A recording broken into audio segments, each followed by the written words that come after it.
Assalamualaikum semua. Selamat datang di kanal YouTube Lingkaran Terpopuler.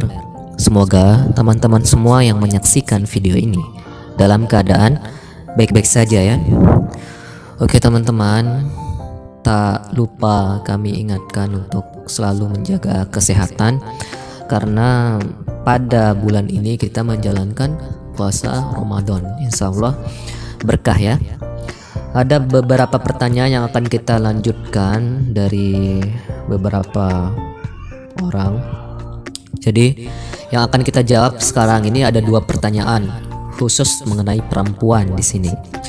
Pertanyaan yang pertama, misalkan sudah masuk waktu sholat zuhur, namun saya tidak langsung sholat, 30 menit kemudian darah haid saya keluar, apakah wajib saya mengqadha sholat zuhur? Nah, bagus pertanyaannya. Pertanyaan yang kedua, misalkan saya suci ketika waktu asar, sholat mana saja yang perlu saya qadha? Oke, baik teman-teman, kita akan menjawab semua ya. Oke, terima kasih atas pertanyaannya yang cukup bagus, mewakili pertanyaan banyak perempuan. Hal sederhana seperti ini memang banyak yang belum tahu, dikarenakan malu untuk bertanya. Baik, kami akan menjawab dengan singkat dan jelas supaya Adinda memahami ini dengan baik ya. Oke, pertanyaan pertama. Misalkan sudah masuk waktu sholat zuhur, namun saya tidak langsung sholat, 30 menit kemudian darah haid saya keluar, apakah wajib saya mengqadha sholat zuhur? Mengambil ibarah dari nas Imam Syafi'i bahwa perempuan jika mendapati awal waktu sholat dan dia bisa sholat seharusnya, lantas haid, maka nanti jika suci dia wajib qadha. Yahya bin Syaraf An-Nawawi Al-Majmu'. Jadi jika sudah memasuki waktu sholat dan memiliki waktu yang cukup untuk sholat, namun tidak langsung melaksanakan sholat, maka wajib mengqadhanya nanti ketika suci.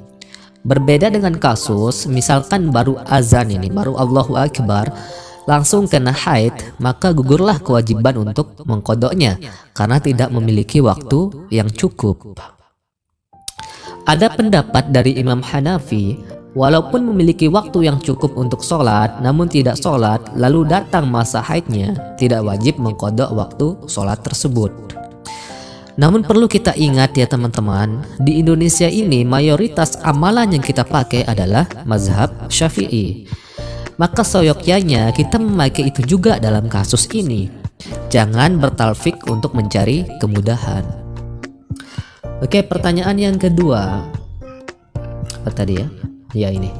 Misalkan saya suci ketika waktu asar, sholat mana saja yang perlu saya qadha? Dari kalangan Syafi'iyah, Imam An-Nawawi menyebutkan, jika sucinya di waktu asar atau waktu isya, maka Imam Syafi'i dalam qaul jadidnya mewajibkan perempuan untuk qadha zuhur, lantas sholat asar, atau qadha maghrib, lalu sholat isya. Yahya bin Syaraf An-Nawawi Al-Majmu'. Ada beberapa ibarah lainnya. Yang pertama, berdasarkan atsar dari Hashim, dari Mugairah, dari Ubaidah, dari Ibrahim, dari Hajjaj, dari Atha, dan Ashibi dari Abdul Malik dari Atha, bila wanita haid suci sebelum terbenamnya matahari, masih waktu asar, sholatlah zuhur dan asar, dan bila suci sebelum fajar, masih waktu isya, sholatlah maghrib dan isya. Karena waktu sholat yang kedua yaitu sholat asar bila dinisbatkan dengan zuhur atau isya bila dinisbatkan dengan maghrib, merupakan waktu sholat yang pertama tatkala ada uzur seperti ketika dijamak takhir dalam keadaan safar. Maka saat darurat seperti haid, lebih keadaan semacam itu lebih berhak untuk didapatkan. Ini ibarahnya ya. Jadi jika teman-teman perempuan haidnya itu berakhir di waktu asar, maka wajib mengqadha zuhur dan asar. Apabila di waktu isya, maka wajib mengqadha maghrib dan isya. Nah, jika teman-teman berakhir haidnya di waktu subuh, sudah masuk waktu subuh, maka tidak wajib mengqadha isya, cukup sholat subuh. Jika teman-teman berakhirnya di waktu zuhur, maka tidak wajib mengqadha sholat subuh, cukup sholat zuhur saja.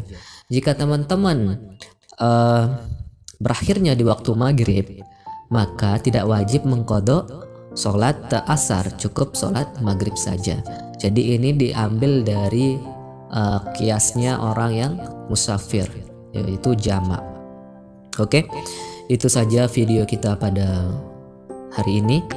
Semoga bermanfaat. Wallahu a'lam bishawab. Jika ada kesalahan silahkan komen di kolom komentar. Hadanallahu wa iyyakum ila sabilil falah wal muwafiqil aqwamit thoriq. Assalamualaikum warahmatullahi taala wabarakatuh.